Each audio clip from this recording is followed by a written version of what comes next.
مجھے آج تک یہ بات سمجھ نہیں آئی کہ جس سے جانتی نہیں اس سے شادی کیسے کروں۔ کہنے والی لڑکیاں شادی کے بعد ایک ماہ بعد ہی بیسٹ ہیبی ان دی ورلڈ پہ کیسے پہنچ جاتی ہیں؟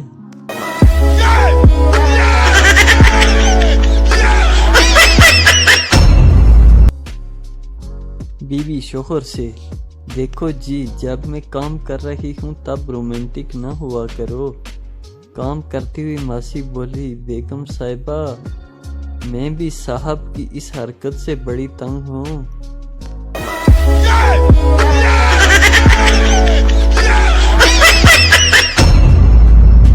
پپو: پاپا، آپ کے لیے خوشخبری ہے۔ پاپا: وہ کیا ہے؟ پپو: آپ کو یاد ہے کہ آپ نے کہا تھا کہ میں پاس ہو گیا تو مجھے 100 روپے دیے گے۔ پاپا: ہاں یاد تو ہے۔ پپو: خوشخبری یہ ہے کہ آپ کے پیسے بچ گئے ہیں۔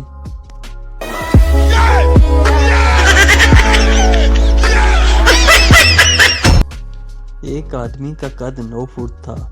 وہ ایک بابا جی کے پاس گیا اور پوچھا: کوئی حل بتائیں۔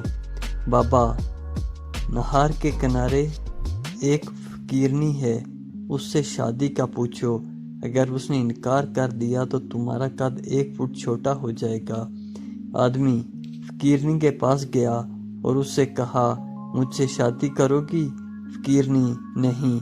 اس آدمی کا قد 1 فٹ چھوٹا ہو گیا، سوچا 8 فٹ بھی زیادہ ہے، پھر پوچھا: مجھ سے شادی کرو گی؟ فقیرنی: نہیں۔ قد 1 فٹ اور چھوٹا ہو گیا، سوچا 7 فٹ بھی تھوڑا لمبا قد ہے، 6 فٹ آئیڈیل قد ہے، ایک بار پھر پوچھا: مجھ سے شادی کرو گی؟ فقیرنی: نہیں۔ اب بتائیں پیچھے قد کتنا رہ گیا؟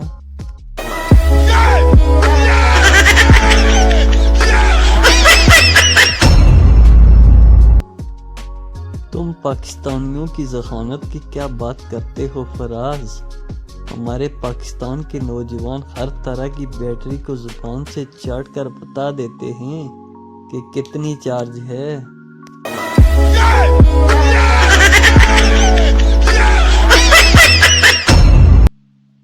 دنیا میں 3 قسم کے مرد پائے جاتے ہیں۔ یورپین مرد: ان کی ایک بیوی اور ایک گرل فرینڈ ہوتی ہے اور یہ زیادہ پیار اپنی بیوی سے کرتے ہیں۔